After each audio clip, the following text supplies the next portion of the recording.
investment and technology companies anywhere in the world, one of the most successful investors in the world. And we've just concluded a very productive meeting, and today I'm thrilled to announce that SoftBank will be investing $100 billion in America, creating 100,000 American jobs at a minimum. And he's doing this because he feels very optimistic about our country since the election. And many other people are also coming in with tremendous amounts of money.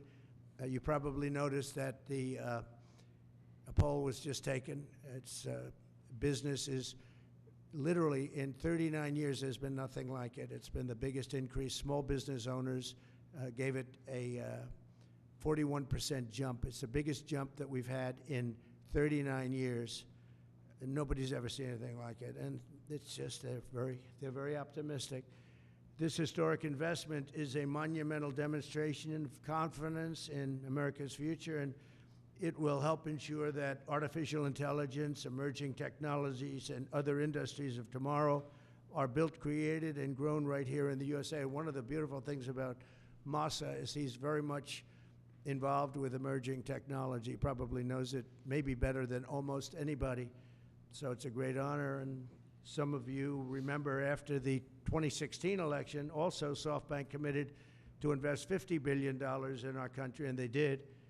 And I'm very pleased to say that they kept that promise in every way, shape, and form, and now they're looking to do 100, and I've looked at their books. They do have the possibility of doing more. I'm going to ask them to do a little bit more, but first I'm going to ask him to speak and just to say a few words. Masa, please. Thank you.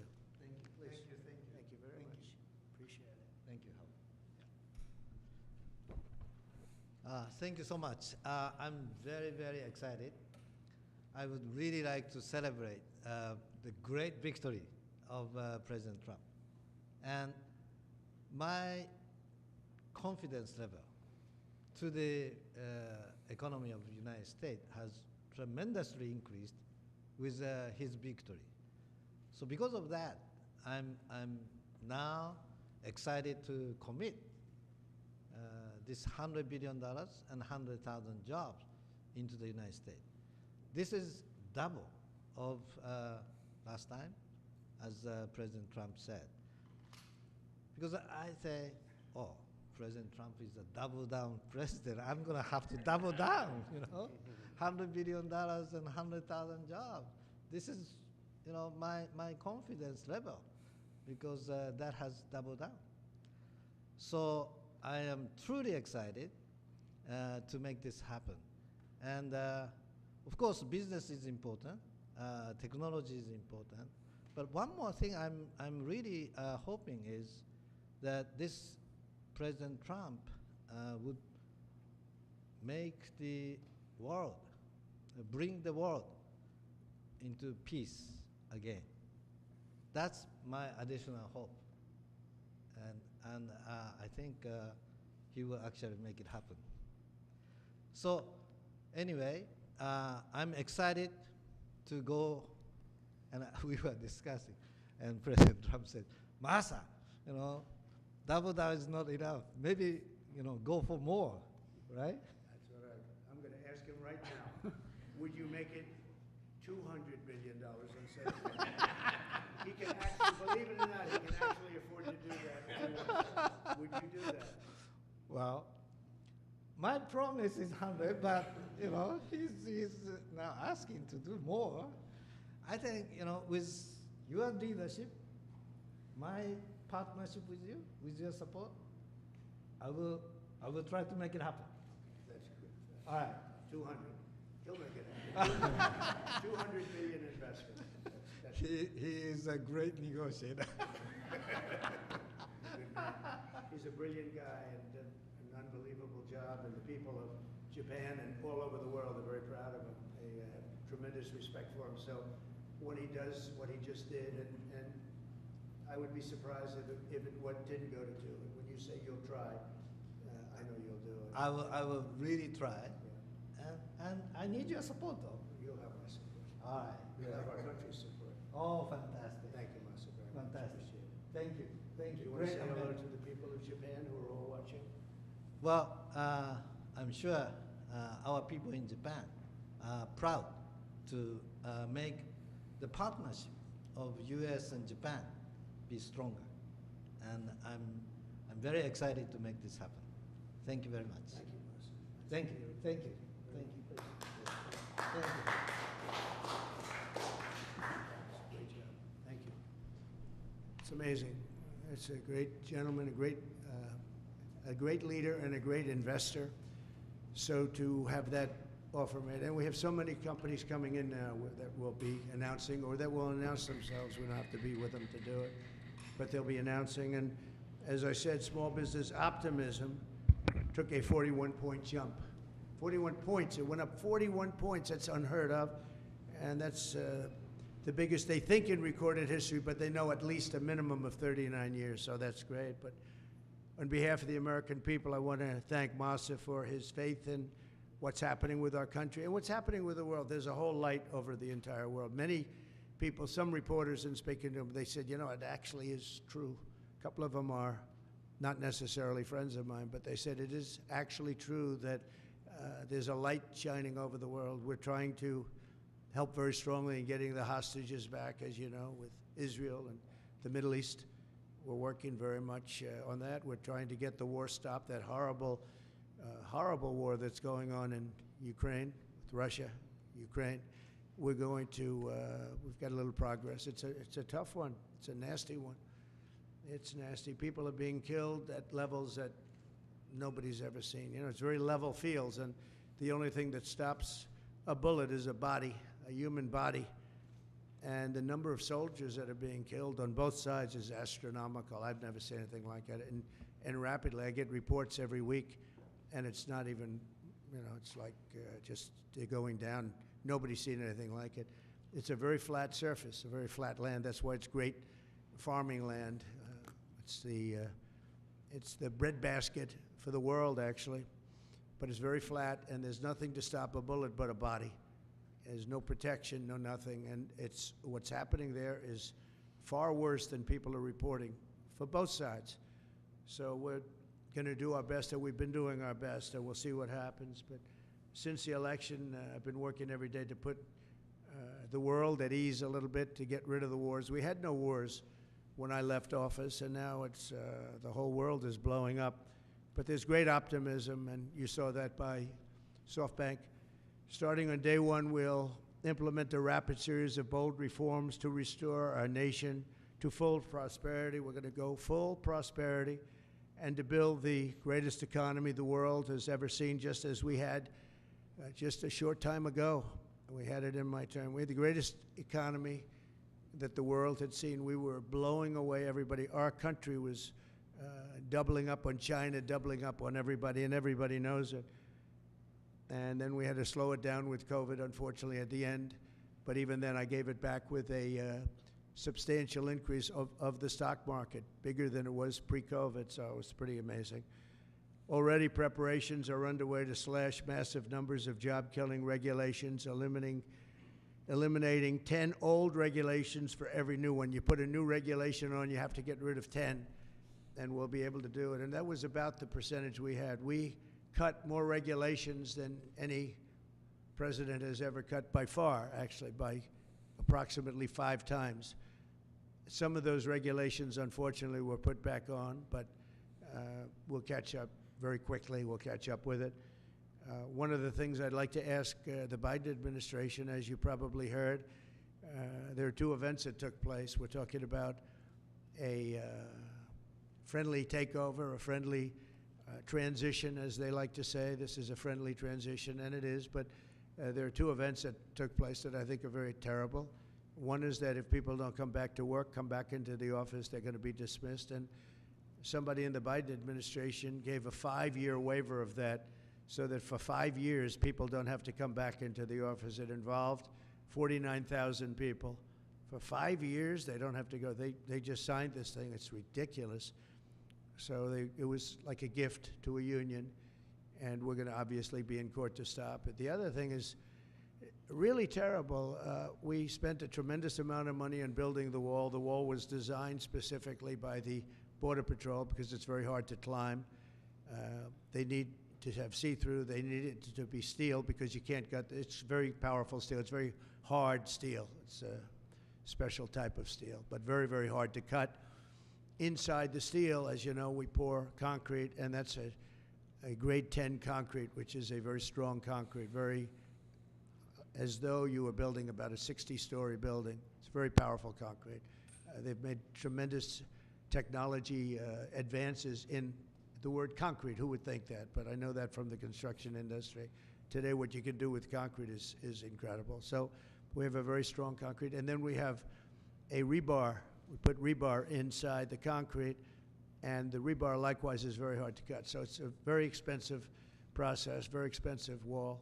And then we put a anti-climb plate on the top. You saw that. And I didn't like the look of it, but then when I watched, we had people testing. We had mountain climbers actually testing, and they were not able to get over the anti-climb plate, so I said, all right, I guess we're going to put it on.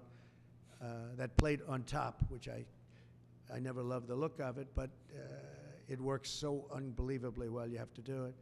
So we spent a lot of money on building it, and we have hundreds of miles that we put up. A lot of people don't realize, but we did 571 miles of wall. That's why we had such good records, in addition to the fact that Mexico helped us with their military. They kept people out, and they were actually very good under the past leader. But now we ordered an additional 200 miles of wall. It's very expensive, and now it's about double the price of what it would have been 6 years ago. And the administration is trying to sell it for 5 cents on the dollar, knowing that we're getting ready to put it up. And what they're doing is really an act. It's almost a criminal act. They know we're going to use it, and if we don't have it, we're going to have to rebuild it, and it'll cost double what it cost years ago, and that's hundreds of millions of dollars, because you're talking about a lot of wall. I built much more than I said I was going to build, but then after it was built, I said, you know, we can do some more because it's sort of like water, people flow through. And that will pretty much really take care of it. And what happened is they just, as you see, they're trying to sell it for 5 cents on the dollar. And that's really, that has nothing to do with a smooth transition. That has to do with people really trying to stop our nation. And all it means really is that we're going to spend hundreds of millions of dollars more, not even talking about the time. Time would be pretty long. But we'll spend hundreds of millions of dollars more on building the same wall that we already have. And people have already come back to us that have deals at 5 cents and 4 cents, and one guy at 3 cents on the dollar, and they offered to sell it back to us at more money than it cost us to build substantially. Can you believe it? So they make a deal with the United States to buy it for pennies. And then they call us and they say, do you want to buy it back? We'll sell it back to you for hundreds of dollars a foot. Hundreds of dollars, from pennies to hundreds of dollars a foot. And we can't let this take place. Now we're going to go. I spoke with the Attorney General of Texas. I spoke to the senators of Texas. I spoke to a lot of people, and hopefully they'll be able to stop. We're going to be having a restraining order. But just think about how ridiculous it is. And this is just people that don't want this country to succeed. And this has nothing to do with Democrat or Republican. This has to do with common sense. We won on common sense, and this is maybe one of the most egregious examples I've seen. So the people that are buying it or trying to buy it are trying to make a deal with us to sell it back at hundreds of times more than we paid. And this is all because the Democrats. So I'm asking today Joe Biden to please stop selling the wall. We're going to use that to create a strong barrier, and it worked. That's why our numbers were so good. It really worked, and it worked well, and it's very expensive to do, and I'm asking Joe Biden to stop his people from giving it away. It's something that people can't even believe is happening. So hopefully Joe will be able to stop it. We'll soon unleash American energy, and this will be done at levels not seen before, issuing quick approvals for pipelines, drilling, and other infrastructure. It'll be clean energy, and we'll bring in the price of electricity, and we're going to bring it down fast. We're also going to create clean coal. Clean coal is something that has really taken over. We have coal that will last for over 1,000 years. We have so much coal, and with a process, it becomes clean coal. It's very powerful energy, unlike wind. It's very, very powerful, and we're going to be doing a lot of clean coal for the people of West Virginia and others, Wyoming, so many states. We have great states, and they'll be happy to hear it. But we're going to be very much into clean coal. I don't ever use the word coal. I use the word clean coal. And I'll keep my promise to pass historic tax cuts for American families, workers, and businesses that create jobs in America. As you know, we're giving tax cuts if they do it here. We brought it down from 44%, 42%. In some cases, it was 39%. We brought it all the way down to 21%. And now we're bringing it down to 15%, but only if they make their product, their car, or whatever they're doing in the United States and the U.S. And people are thrilled. I've had the smartest people on Wall Street call me. They said, "Where'd you get that idea?" And it doesn't seem that complicated, right? But it's it's like the paper clip. Nobody ever thought of it. One guy thought of it. Everybody looked at it. They said, "Wow, that was a good idea. Why didn't I think of it?" But we're bringing it down 6 more points, and that will put us really at the best level we've ever had for bringing in business. We've never been down to that level. We'll be among the lowest taxed states, and a lot of businesses are going to come in. Between that and our taxing and tariff policies, we're going to have business like nobody's ever seen in this country before. That's why we're having a 41-year record in optimism from small businesses and big businesses. And I'll keep my promise to pass historic tax cuts for families, workers, and businesses that create jobs in America.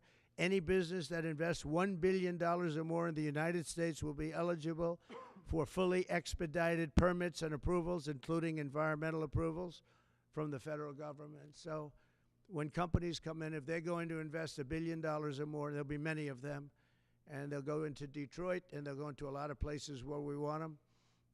You saw how well I did with the auto workers. We did unbelievably. You saw how well we did with the Teamsters, and also the non-union were record 98%, 97%. Nobody's ever got numbers like that because we're bringing business back, and they're all coming back. We lost them over years of stupidity, I call it. I call it the years of stupidity, the decades of stupidity. Through the Department of Government Efficiency, Elon Musk has been working very hard with various people, including Vivek. We're going to eliminate hundreds of billions of dollars of waste and fraud, and I can only tell you, I'll give you a little early report, they're finding things that you wouldn't even believe. So we're looking to save maybe $2 trillion, and it'll have no impact. Actually, it'll make life better, but it'll have no impact on people. It's not like we will never cut Social Security, things like that. It's just waste, fraud, and abuse. And we'll immediately restore the sovereign borders of the United States and stop illegal immigration, which is costing us, I believe, trillions of dollars a year. I think it's a cost that nobody's ever seen anything like it. I don't know how can you be satisfied releasing prisoners into the United States. Think of this. You're releasing prisoners from jails all over the world, not just in South America. From the Congo, I would talk about it all the time. They're a very big sender of people. But from all over the world, they're sending prisoners out of their jails. Some of their jails are empty, and they will be empty soon if this ever continued. I spoke with the president of Mexico, and as you know, I spoke with Justin Trudeau of Canada, and we told them it's not fair, not right. You can't let these people come into our country. And they understand. They're very much on notice, and they're going to have to stop this from happening. They're going to have to stop it. We lose a lot of money to Mexico. We lose a lot of money to Canada, tremendous amount. We're subsidizing Canada. We're subsidizing Mexico. That can't go on. And I get along with the people of Mexico and Canada very well, but we can't let that happen. Why are we supporting and giving other countries hundreds of billions of dollars? It's not fair. It's not right. And the people of Mexico and Canada fully understand that. We've talked about it before, but now we're doing something about it. We started, and then we had to fix the COVID situation, and that's what we did. but now we're doing it. We're doing it from the beginning. Howard will be largely in charge. We'll be working on it together. Howard's terrific. He's done a fantastic job, and he's really helped us a lot with transition. I think we have fantastic people coming in. So all of these policies will help us rapidly defeat inflation, create millions of new jobs, and put money in the pockets of the hardworking families of our country, pay off debt. We're going to be paying off a tremendous amount of debt. We're $36 trillion. You don't want to be there. And we're going to be using a lot of the money that we make. We're going to be opening up a lot of businesses that are going to be pouring in because of our tax policy. And we're going to use the money that we made to pay off debt and to reduce taxes. We're going to further reduce taxes. If you remember when we reduced them last time, that brought a tremendous amount.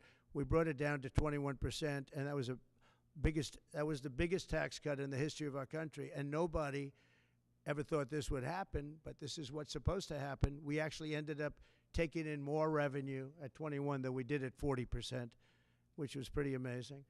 But this will be the most exciting and successful period of reform and renewal in all of American history, maybe of global history. The golden age of America, I call it. It's begun. So it's the golden age of America, and that's what it's going to be. And we hope we don't have any intervening problems, because things happen. Like out of nowhere came the China virus. Out of nowhere came other things we don't want to have.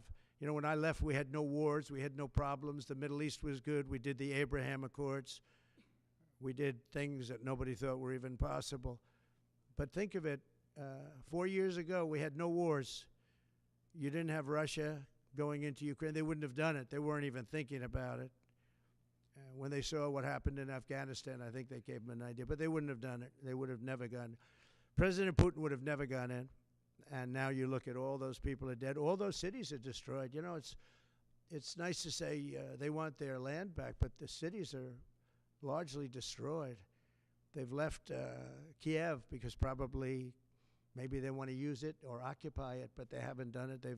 They've done a lot of damage, but relatively compared to the other cities, very little.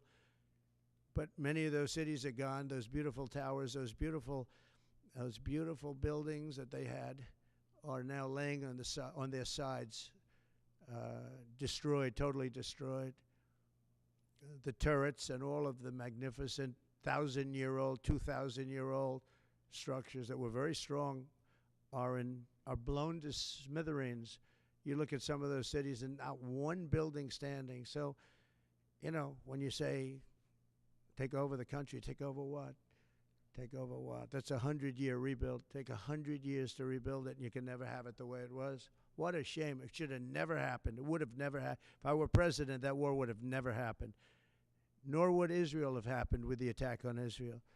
So we're inheriting big challenges at home and all over the world. Again, we had no wars. We had no problems. We had no inflation. We had it less than 1%. Perfect number. And then we had inflation, the likes of which I don't believe the country's ever seen inflation like that. They say 38 years. I don't know. I think it's probably ever. But we're going to take care of all of it. We're going to get the prices down by energy. The energy is going to come in. We have more energy than anybody else. We're going to use it. We don't have to buy energy from Venezuela when we have 50 times more than they do. It's just insane what we're doing. So we will not rest until America is richer, safer, and stronger than it has ever been before. And we have a big head start. Last time we didn't. And last time we didn't know the people. We didn't know a lot of things. But by the time we got it up and going, it was incredible. Again, we built the greatest economy in history for that period of time. And we'll do it again, I believe, substantially more so. Because we understand, number one, the people of Washington. I know them. I didn't know any of them virtually. I relied on other people for recommendations. Some were very good recommendations. We had some great people. Bob Lighthizer, I thought, was great. We had a lot of great people. And but we had some people that I wouldn't have used in retrospect, and now I know them better than anybody, better than they know themselves. So once again, I'd like to thank Masa for what he's done with that investment, which will end up being $200 billion, I believe. But I just want to thank him. He's just an outstanding man. When you have that kind of brain power wanting to invest in this country, And that's money that he can't invest elsewhere. So that's a big investment, but makes me feel very good. Makes me feel that we're absolutely on the right track. So thank you, Tomasa, and we'll take a couple of questions. Yeah, please. Jeff?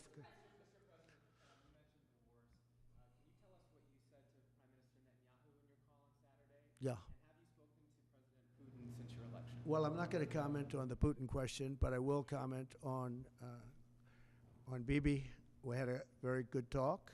We discussed what is going to happen, and I'll be very available on January 20th, and we'll see. As you know, I gave warning that if these hostages aren't back home by that date, all hell's going to break out, and very strong. But we generally just discussed, I asked him, where are things? Mike Waltz they're doing a great job, by the way. Everybody is very happy. I think he's doing a fantastic job. But he was very much involved in the call. But it was a recap call more than anything else. President Trump, how do you plan to stop the ban on TikTok next month? Who? How do you plan to stop the ban on TikTok next month? We'll take a look at TikTok. You know, I have a warm spot in my heart for TikTok because I won youth by 34 points. And there are those that say that TikTok had something to do with that. Now, Joe Rogan did, and some of the other people that were recommended by my son Barron, he knew names. I said, who is that? Tell me, who's that? Dad, you gotta be kidding. I can't believe you don't know. And I did those interviews, and it was actually sort of cute. Do you want to know the truth? But we did them. And that had an impact, but TikTok had an impact, and so we're taking a look at it. But you know, we won youth. Republicans are always 30 points down in youth. I don't know why, but we ended up finishing. There was one poll that showed us down about 30. We were 35 or 36 points up with young people. So I have a little bit of a warm spot in my heart, I'll be honest. Yes, President Trump, Trump. are you entertaining the idea of preemptive strikes against Iran's nuclear facilities? Against who? Against Iran's nuclear Well, I facilities? can't tell you that. I I mean, it's a wonderful question, but how can am I going to do preemptive strikes? Why would I say that? Can you imagine if I said yes or no? You'd say, that was strange that he answered that way. Am I going to do preemptive strikes on Iran? Is that a serious question? How could I answer a question like that? Say it. Would you be in support of Israeli strikes on Iran's nuclear How could I facilities? tell you a thing like that now? It's just so, you don't talk about that before something may or may not happen. You know, just I don't want to insult you. I just think it's just not something that I would ever answer having to do with there or any other place in the world. President Trump. President Trump. Time magazine interview. Can I ask, just clearly, do you believe there's a connection between vaccines and autism? Do you believe there's a link? Well, I don't look. Right now, you have some very brilliant people looking at it. I had dinner the other night with the head of Pfizer, the head of Eli Lilly, and RFK, as you know, and Oz. And we had, and other people within the administration that are involved in the medical. And we're looking to find out, you know, if you look at autism, so 30 years ago I've heard numbers of like 1 in 200,000, 1 in 100,000. And now I'm hearing numbers of 1 in 100. So something's wrong. There's something wrong. And we're going to find out about it. What about the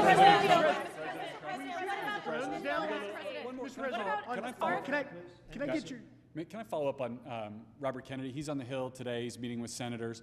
What do you say to people who are worried that his views on vaccines will translate into policies that will make their kids less safe? No, I think he's going to be much less radical than you would think. I think he's got a very open mind, or I wouldn't have put him there. He's going to be very much less radical. But there are problems. I mean, we don't do as well as a lot of other nations, and those nations use nothing. And we're going to find out what those problems are. And another thing that came up, the dinner was fascinating because I had Bobby and I had, again, the head of Pfizer. You know who that is. He's a highly respected man who has run an incredible company. Likewise with Lilly, the top two people. And we had the head of the industry also. So all companies were represented. And I said, let's have it out now a little bit. And you know what came out of that meeting is that we're paying far too much because we're paying much more than other countries. And we have laws that make it impossible to reduce. And we have a thing called the middleman. You know the middleman, right? The horrible middleman that makes more money, frankly, than the drug companies, and they don't do anything except they're a middleman. We're going to knock out the middleman. I'm going to be very unpopular after that statement. President, Mr. President. What about the I don't know who these middlemen are, but they are rich as hell. And we're going to knock out the middlemen. We're going to get drug costs down at levels that nobody has ever seen before. And that really, I tell you, we spent more time talking about that with Bobby and with the executives and Oz, all of them. We spent more time talking about that than anything else. Thanks, President Trump. What about the polio vaccine? Well, I'm a big believer in it, and I think everything should be looked at, but I'm a big believer in the polio vaccine, the Salk vaccine. Do you think schools should mandate vaccines? Do you think schools should mandate vaccines? I don't like mandates. I'm not a big mandate person, so, you know, I was against mandates. Mostly Democrat governors did the mandates, and they did a very poor thing. It was, you know, in retrospect, they made a big mistake having to do with the education of children. You know, they lost like a year, 2 years of their lives. The mandate was a bad thing. I was against the mandate. So is that something you'd want to? Yes, please. Do you expect Ron DeSantis to appoint Laura Trump to Senator Marco Rubio's seat? No, I don't. I probably don't, but I don't know. Ron's doing a good job. That's his choice, nothing to do with me. Laura's unbelievable. I mean, she was incredible. The job she did at the RNC as chairman, along with Michael Whatley, the combination, but I could just speak for Laura. She is so highly respected by women. I mean, even her workout routines are through the roof. She lifts 150 pounds. I don't know how the hell she does it. She's a bad example for men and women's sports. Because I wouldn't be able to beat her, I don't believe. I'd try like hell. But no, she's an incredible woman. And, you know, it's funny, people oftentimes talk about nepotism. I never had, when I put her there, people said, how did you get her to do it? You know, she could have run for the Senate in North Carolina. Ted Budd would be the first to say. And he wouldn't have run. Nobody would have run. And she just said, no, I want to really focus on my children. When the election, and my family, she has a great family. When the election started getting closer, I asked her, would she go to Washington and work on the, you know, as chairman of the committee along with Michael Whatley. And they did such an unbelievable job, especially on cheating.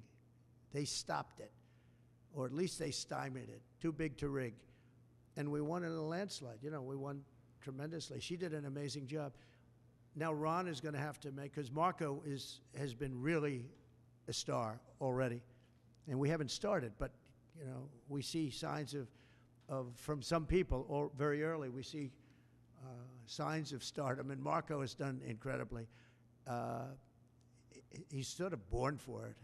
It was such an easy decision. The Marco decision was such an easy, but he leaves a vacancy in Florida, and Ron's going to have to make that decision, and he'll make the right decision.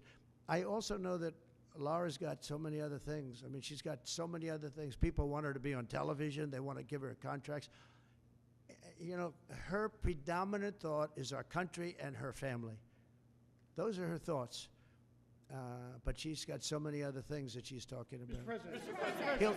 He'll make the right decision. Mr. President. Mr. President. Should senators who oppose your nominees, your cabinet nominees, should they be primary? If they are unreasonable, I'll give you a different answer, an answer that you'll be shocked to hear. If they're unreasonable, if they're opposing somebody for political reasons or stupid reasons, I would say has nothing to do with me. I would say they probably would be primaried. But if they're reasonable, fair, and really disagree with something or somebody, I could see that happening. But I do believe that if they're I think we have great people. I think we have a great group of people. Pam has been unbelievably received. You take a look, Pam Bondi. So many have been just unbelievably received. I think Pete Hegseth is making tremendous strides over the last week. He's going to be great. Look, he went to Princeton, he went to Harvard, he was a great student there, but he really was, from the first day I met him, all he wanted to talk about was military. He's just a military guy. I think it's a natural. This was my idea. And you know, Pete Hegseth gave up a lot because he was going big places in Fox, big places, a lot of money. And he didn't even hesitate. When I said, do you want to do this? He said, absolutely. I said, you know, if it doesn't work out, you'll never have the opportunity that you have right now in terms of the world of entertainment or business, whatever you want to call it. You'll never have that opportunity again. In fact, it could be just the opposite because it's nasty out there. He said, I don't care. I have to do it for my country. He gave up a tremendous amount. If this didn't work, it would be a tragedy. Because, but that's what he loves. He loves the military. I never talked to him about anything else. He'd talk about the military. He'd come to see me about a soldier that was unfairly treated, and could I help? That's the only thing I virtually ever talked to him about. And I always remembered it. I've seen him many times, and I don't think I've ever had a subject on anything other than military with him. That's where his love is. And he didn't say, well, I'd like to think about it. I'd like to talk to my family. He said, not even a contest. And you know, he was going through the roof over there. He was doing great. They have the #1 show that Saturday and Sunday with Will and Rachel. That was great chemistry.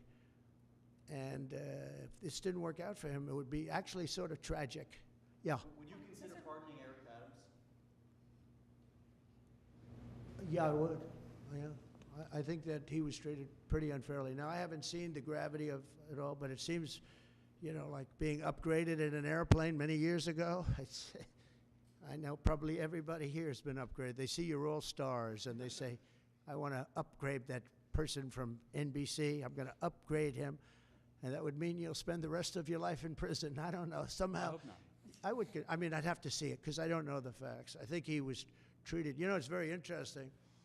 When he essentially went against what was happening with the migrants coming in. And, you know, he made some pretty strong statements like, this is not sustainable.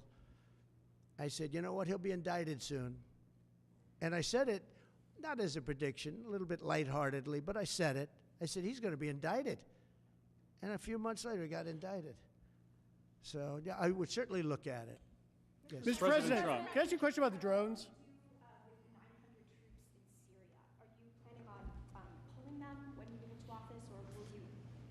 Well, you know, we had 5,000 troops along the border, and I asked a couple of generals, so we have an army of 250,000 in Syria, and you had an army of 400,000. They have many more people than that. Turkey is a major force, by the way, and Erdogan is somebody I got along with great, but he has a major military force, and his has not been worn out with war.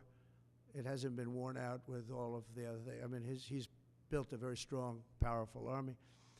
And so we have 5,000 soldiers in between a 5 million person army and a 250,000 person army. And I asked the general, what do you think of that situation? He said, they'll be wiped out immediately. And I moved them out because, and I took a lot of heat. And you know what happened? Nothing. Nothing. I saved a lot of lives. Now we have 900. They put some back. But 900, if you're talking about two, now one of the sides has been essentially wiped out, but nobody knows who the other side is. But I do. You know who it is? Turkey. Okay? Turkey's the one behind it. He's a very smart guy. They've wanted it for thousands of years, and he got it. And those people that went in are controlled by Turkey. And that's okay. It's another way to fight. But no, I don't think that I want to have our soldiers killed. But I don't think that will happen now anyway because the one side's been decimated. Mr. President, I want to ask you a question about the drones. Concerned about more unrest in that region, or do you think it will calm? Well, nobody knows what the final outcome is going to be in the region. You know, nobody knows who really the final. I believe it's Turkey, and I think Turkey is very smart. He's a very smart guy, and he's very tough. But Turkey did an unfriendly takeover without a lot of lives being lost. I can say that Assad was a butcher. What he did to children. You remember I attacked him with the 58 missiles, unbelievable missiles coming from ships 700 miles away, and every one of them hit their target. But I did that. That was the red line in the sand. Obama drew it, and then he refused to honor what he did. He said, if anybody goes across the red line, and Assad killed many more children after that, and Obama did nothing, but I did. I hit him with a lot of missiles. In fact, President Xi was sitting here the night he was in that dining room having chocolate cake. Remember the famous chocolate cake? But and that's when I explained what we were doing as the missiles were shot, and it was amazing as to precision, because every one of those missiles hit its target from a long distance away. Had President Obama drawn the line and where it meant something, you wouldn't have even had Russia there. But in the end, I never understood why Russia went there. They were not getting very much out of it. But now their time is taken up with Ukraine, and we'd like to get them to stop on Ukraine, and Ukraine stop also. As you know, when I went to the cathedral, which was fantastic, the job that they've done in France, and the job that Macron, Emmanuel did. He did a phenomenal job on the rebuilding of that cathedral. It's magnificent, and they did a great thing. And they had great respect for our country. They treated me, meaning I'm the country, I'm the representative of our country, and we were treated with great respect. And one of the people that came to pay his respects is, as you know, Ukraine, Zelensky. And he would like to have peace. He wants peace. Everyone's being killed. It's the worst carnage that this world has seen since World War II. I've had pictures of fields where bodies are lying on top of bodies. Looks like the old pictures of the Civil War, where just bodies are all over. Just if you saw those pictures, you'd feel more strongly about it. It's got to stop. And we're trying to get it to stop. Well, we're gonna see. We're going to be talking. We'll be talking to President Putin, and we'll be talking to the representatives, Zelensky and representatives from Ukraine. We got to stop it. It's carnage. What about the fear here at home of the drones? Good to see you. Thank you. Good to see you. Good to see you. Can you comment on the drones that are flying around New Jersey and ports? It seems like the American people have a big disconnect. The government knows what is happening. Look. Our military knows where they took off from. If it's a garage, they can go right into that garage. They know where it came from and where it went. And for some reason, they don't want to comment. And I think they'd be better off saying what it is. Our military knows, and our president knows. And for some reason, they want to keep people in suspense. I can't imagine it's the enemy, because if it was the enemy, they'd blast it out. Even if they were late, they'd blast it. Something strange is going on. For some reason, they don't want to tell the people, and they should, because the people are really, they happen to be over Bedminster. Will you shoot them down? They're very close to Bedminster. I think maybe I won't spend the weekend in Bedminster. I've decided to cancel my trip.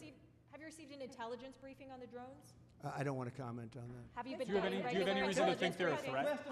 Two quick questions. First, on vaccines, do you want RFK Jr. to revoke any vaccines? No, I want him to come back with a report as to what he thinks. We're going to find out a lot. We're doing two things. We're going to have tremendous cost savings will come out of this. That's a minimum. And we're also going to have, and I think, very serious discussions about certain things, whether it's pesticides. Europe doesn't use pesticides, and yet they have a better mortality rate than we do. They don't use pesticides. In fact, they use it as an excuse not to take our farm product. We spend billions and billions of dollars on pesticides, and something bad's happening. Again, you take a look at autism today versus 20, 25 years ago. It's like not even believable. So we're going to have reports. No, nothing's going to happen very quickly. I think you're going to find that Bobby he's a very rational guy. I found him to be very rational. No, nothing, you're not going to lose the polio vaccine. That's not going to happen. I saw what happened with the polio. I have friends that were very much affected by that. I have friends from many years ago, and they have, obviously, they're still in not such good shape because of it. And many people died. And the moment they took that vaccine, it ended. Dr. Jonas Salk did a great job, so I don't anticipate that at all.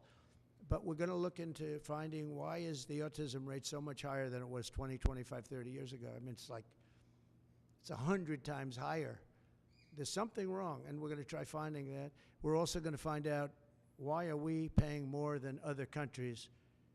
And we were in the process of doing that through transparency and other things. We were doing a good job in that first term, and we brought it down. We got the $35,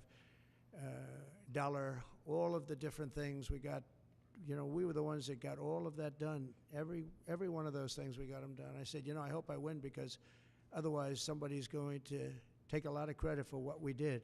But now what happens is we're gonna have a big conversation on price. Why is it that Germany and UK and other countries are paying so much more for the same box of medicine made in the same plant? Why is it that we're paying many times more? And I know the answer, because our government didn't do what they were supposed to do. And what I put in place was terminated unexpectedly by the Biden administration, and they shouldn't have terminated it. It would have had a huge impact. And Mr. President, one quick question. On Ukraine, you mentioned that some of the areas are already decimated. Do you believe that Ukraine should cede territory to Russia? Well, I'm going to let you know that after I have my first meeting. But a lot of that territory, when you look at what's happened to those, I mean, there are cities that there's not a building standing. It's a demolition site.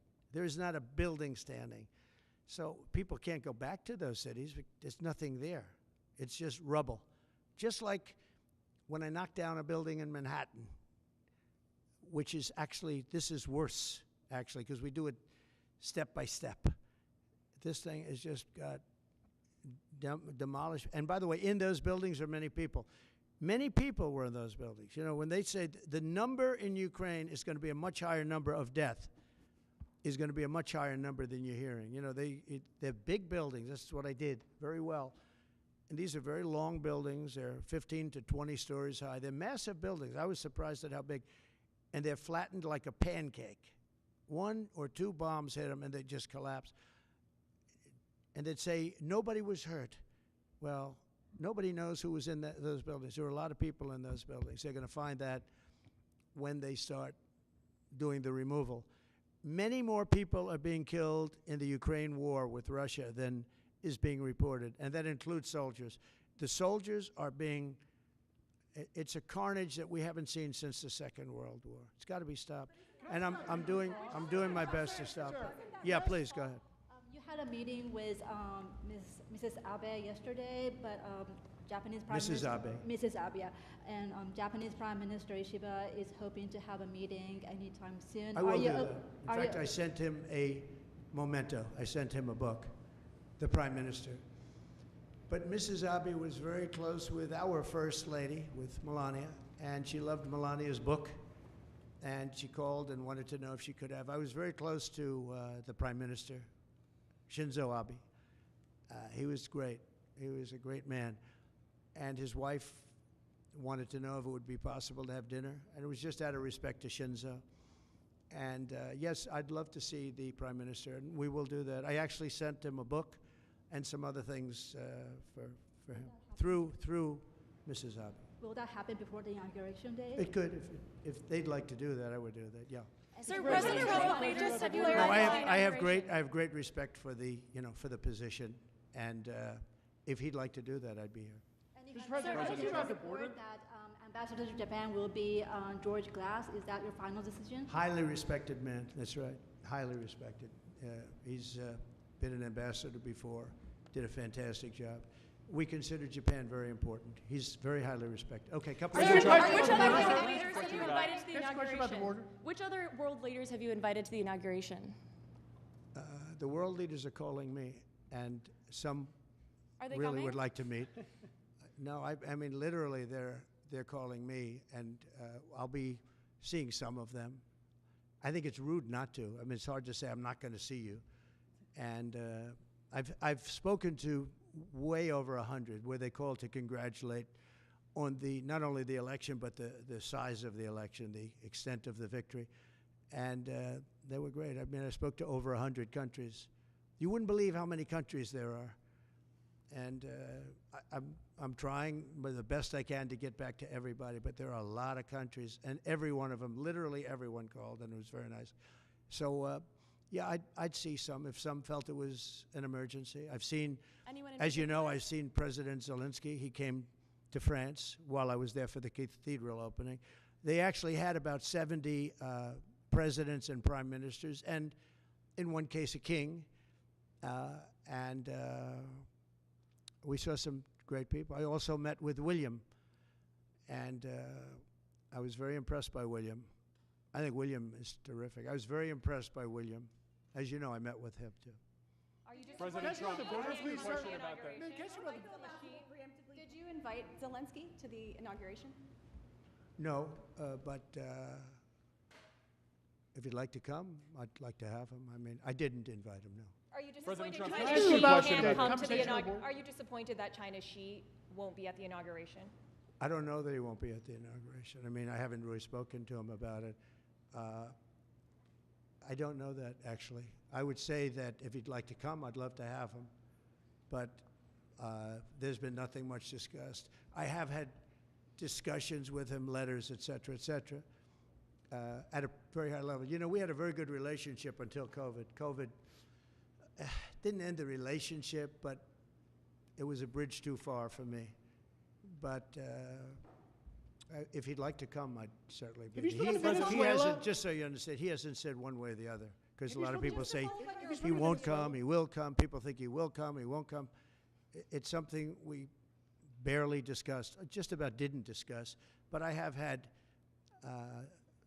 especially through letters, some very good conversations. Have you had conversations with Venezuela? You know, because China and the United States can together solve all of the problems of the world, if you think about it. So it's very important. And, you know, he was a friend of mine. I mean, he was here for a long time, right in that spot, except sitting in a very comfortable chair. He wasn't standing like you are. But we spent hours and hours talking. And, you know, he's an amazing guy. Have you spoken to The press, Venezuela? the press hates when I say that, but he's an amazing Have you person. spoken to anyone in President Venezuela, Trump, sir? can I ask On you the about, border, can I on the ask you about border. If I could just ask you on the United border. Hold on one Healthcare second, Gary. shooting? Real quick. The United Healthcare shooting, the I think shooting of the it's CEO. terrible. Can you give us your thoughts about that? And what do you make of Well, the I reaction think it's around the terrible. suspected shooter? Does that tell you Yeah, anything about how people I think about it's a healthcare? terrible thing. I think it's really terrible that some people seem to admire him, like him. And I was happy to see that it wasn't specific to this gentleman that was killed. It's just an overall sickness as opposed to a specific sickness. That was a terrible thing. It was cold-blooded, just a cold-blooded, horrible killing. And how people can like this guy is, that's a sickness, actually. That's really very bad, especially the way it was done. It was so bad, right in the back. And very bad, thing like that, you can't believe that some people, and maybe it's fake news, I don't know. It's hard to believe that that can even be thought of, but it seems that there's a certain appetite for him. I don't get it. Yeah, please. Could you just comment on? I want to expand on the defamation lawsuits. Could you see moving that to other people with individual platforms, social media influencers, people that... Or newspapers, yeah. Yeah. Yeah. Oh, I do. I think you have to do it because they're very dishonest. We need a great media. We need a fair media. We need, it's very important. And we need borders. We need walls, but we need borders, and we need fair elections. You look at California, millions and millions of ballots were sent out. They're still counting the vote in California with the machines. They're counting the vote. If you had paper ballots, the votes would have been counted 4 weeks ago, 3 weeks ago. Now, you need fair elections, you need borders, and you need a fair press. And the press is, no, I see others. I have a few others that I'm doing. I'm going to, as an example, I'm doing this not because I want to. I'm doing this because I feel I have an obligation to. I'm going to be bringing one against the people in Iowa, their newspaper, which had a very, very good pollster who got me right all the time. And then just before the election, she said I was going to lose by 3 or 4 points, and it became the biggest story all over the world because I was going to win Iowa by 20 points. The farmers loved me, and I loved the farmers. And it was interesting the way she did it. She brought it down 2 weeks before. She said I was going to only win by 4. That was a big story. But that was good because she brought it down from like 22 points to 4, or whatever the number was, way up, easy win. Never even thought to go there. I respect them, I love them, and they understand there's no reason to go there because she brought it from way up, walk away, which it was, and it turned out to be in the election too, by the way. It was a win by many, many points. And then she brought it down very smartly to 4 a couple of weeks before, and everyone said, wow, that's amazing. He's only up by 4 points. Then she brought it down to where it was down by 3 or 4, whatever number she used. And that was the Des Moines Register, and it was their parent. And in my opinion, it was fraud, and it was election interference. You know, she's gotten me right always. She's a very good pollster. She knows what she was doing. And she then quit before. And we'll probably be filing a major lawsuit against them today or tomorrow. We're filing one on 60 Minutes, you know about that, where they took Kamala's answer, which was a crazy answer, a horrible answer, and they took the whole answer out and they replaced it with something else she said later on in the interview, which wasn't a great answer, but it wasn't like the first one. The first was grossly incompetent. It was weird. And that was fraud and election interference by their news magazine, a big part of CBS News. So as you know, we're involved in that one. We're involved in one which has been going on for a while and very successfully against Bob Woodward, where he didn't quote me properly from the tapes. And then on top of everything else, he sold the tapes, which he wasn't allowed to do. He could only use them for reporting purposes, not for sale purposes. And he admits that. And I think we'll be successful on that one. And we have one very interestingly on Pulitzer, because reporters at the New York Times, Washington Post got Pulitzer Prizes for their wonderful, accurate, and highly professional reporting on the Russia hoax. Well, it turned out to be a hoax, and they were exactly wrong. People, like many people, John Solomon, Sean Hannity's not for Pulitzer, but Sean Hannity got it right. Many people got it right. Tucker got it right. Jesse got it right. Laura got it right. Janine got it right. A lot of people got it right. They didn't get anything. They gave it to reporters that got it absolutely wrong. And now everybody admits it was a hoax. And I want them to take back the Pulitzer Prizes and pay big damages. And I think we're doing very well on that one. They have no excuse for it. They gave a Pulitzer Prize to writers that got Russia wrong.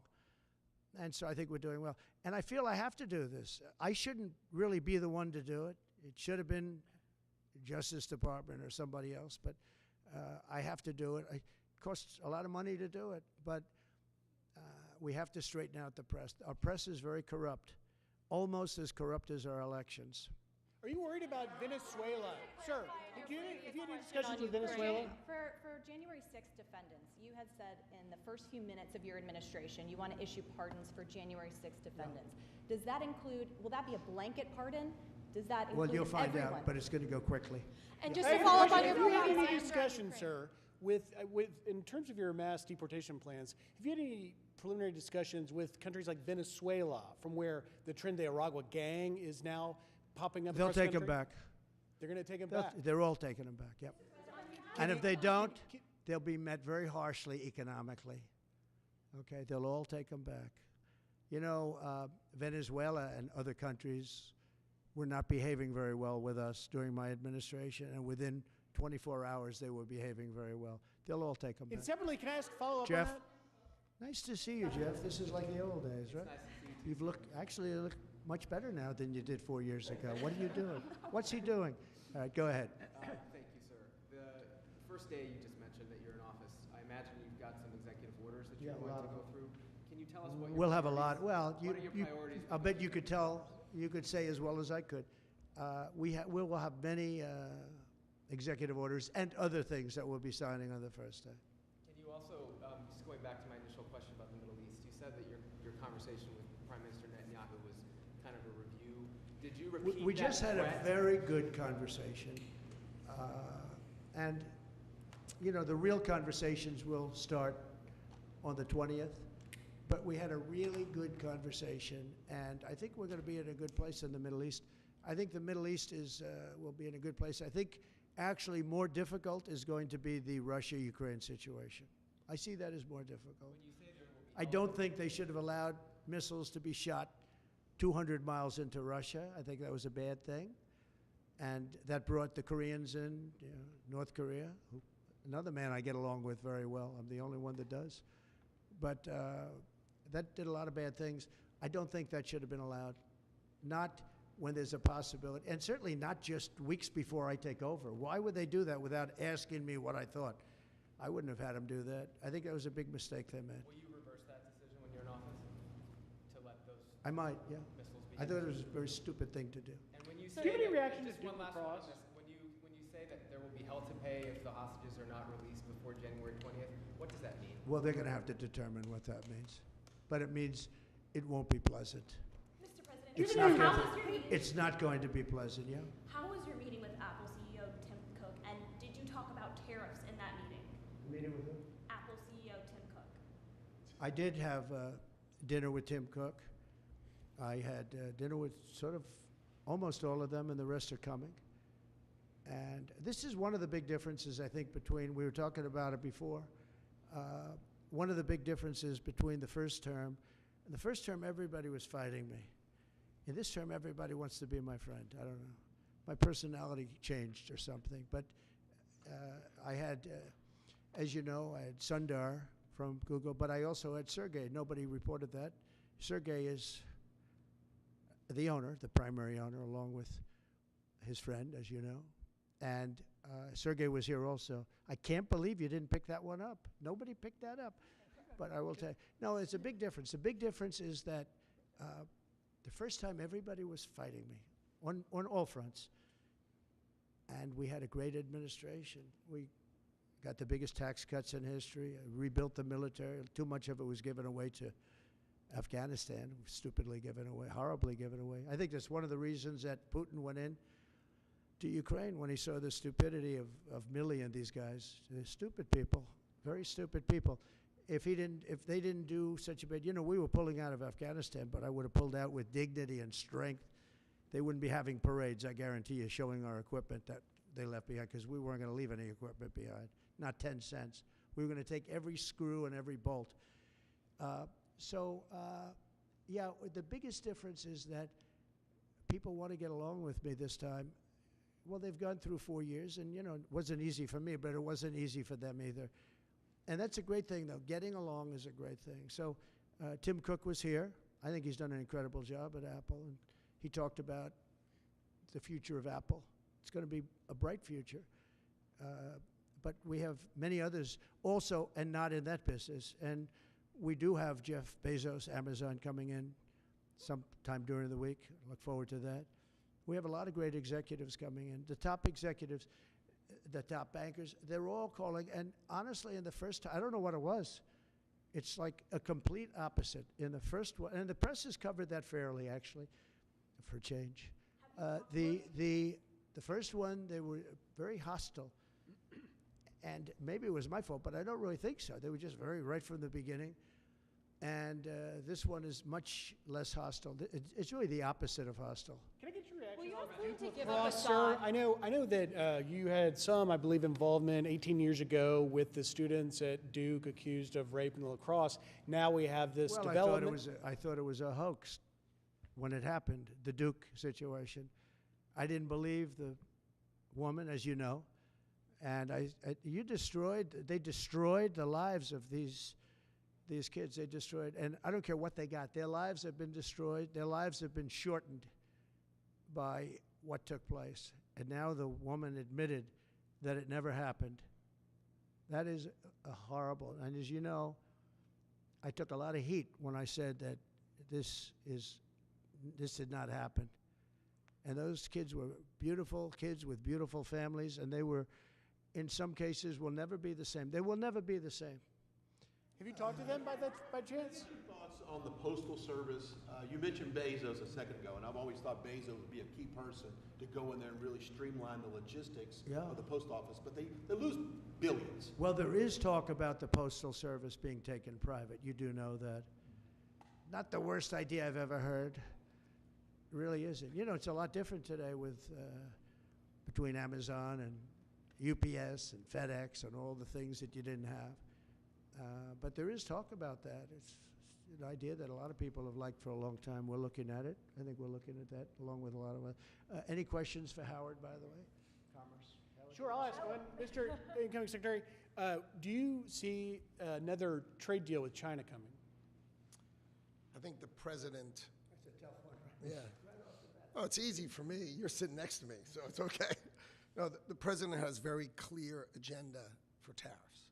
And I think reciprocity is something that is going to be a key topic for us. How you treat us is how you should expect to be treated. Would you like to weigh in, sir, on that? You said it so well, reciprocal. If they tax us, we tax them the same amount. They tax us, forgetting just for a second about the word tax. They tax us, we tax them. And they tax us, almost in all cases, they're taxing us, and we haven't been taxing them. Is that deal already underway? Is there a deal already underway with respect to that? Let's just say this, we're going to make great deals, and we have all the cards. And until I came along, don't forget, and Howard was going over the numbers with me last night, we took in $600 billion and more in taxes and tariffs from China. No other president took in 10 cents, not 10 cents, not 10 cents. And no, well, we're going to be doing things. We're going to be treating people very fairly. But the word reciprocal is important because if somebody charges us, India, we don't have to talk about own. If India charges us 100%, do we charge them nothing for the same? You know, they send in a bicycle and we send them a bicycle. They charge us 100 and 200. India charges a lot. Brazil charges a lot. If they want to charge us, that's fine, but we're going to charge them the same thing. That's a big worried thing. about and you know what? The senators, some of them aren't necessarily business people. When I give that to them, they say, that sounds fair to me.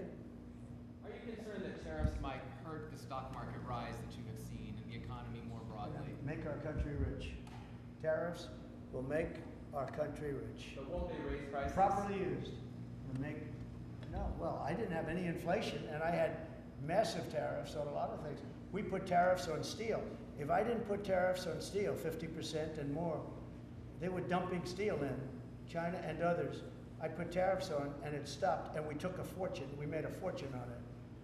Tariffs, properly used, which we will do, and being reciprocal with other nations, but it'll make our country rich. Our country right now loses to everybody. Almost nobody do we have a surplus with. There are a couple of countries, and they're embarrassed by it, but almost nobody. And tariffs will make, I always said, to me, tariffs, the most beautiful word in the dictionary. It'll make our country rich. You go back and look at the 1890s, 1880s, McKinley, and you take a look at tariffs, that was when we were at our proportionately the richest. Mr. President, did you get to a good spot? Back on Ukraine, Mr. President. What should Zelensky, if anything, be prepared to give up to end this He war? should be prepared to make a deal. That's all. Got to be a deal. No, got to be a deal. Too many people being killed. That is a war that's hard. Too many people. Got to make a deal. And Putin has to make a deal too. What deal would Do you you think- Putin has to make a deal, and Putin would have never gone in if I was president. If I was president, we wouldn't have had inflation. Our oil prices would have been lower. I had a good relationship with Putin. He would, despite the Russia hoax, which made it more difficult. If we had that election, if it were an honorable election, we wouldn't have had any of the problems that we're talking about right now. Putin would have never got in. Based on your give up understanding his of it. office? Do you still? You said that Will you you could make ask- that deal before you take office. Do you still think you could make that deal? I'm going to try. Will you ask Based on Putin your- to give up Assad? Well, I hadn't thought of it. I think we have to get on with our lives. We'll have to see what happens. But right now, Syria has a lot of, there's a lot of indefinites. Nobody knows what's going to happen with Syria. But I think Turkey is going to hold the key to Syria, actually. I don't think you've heard that from anybody else, but I've been pretty good at predicting. I want to thank you all, and we're going to make America great again. Thank you very much. Thank you very much, Howard. Thank you, Mr. President. Thank you. And you can Thank you. continue to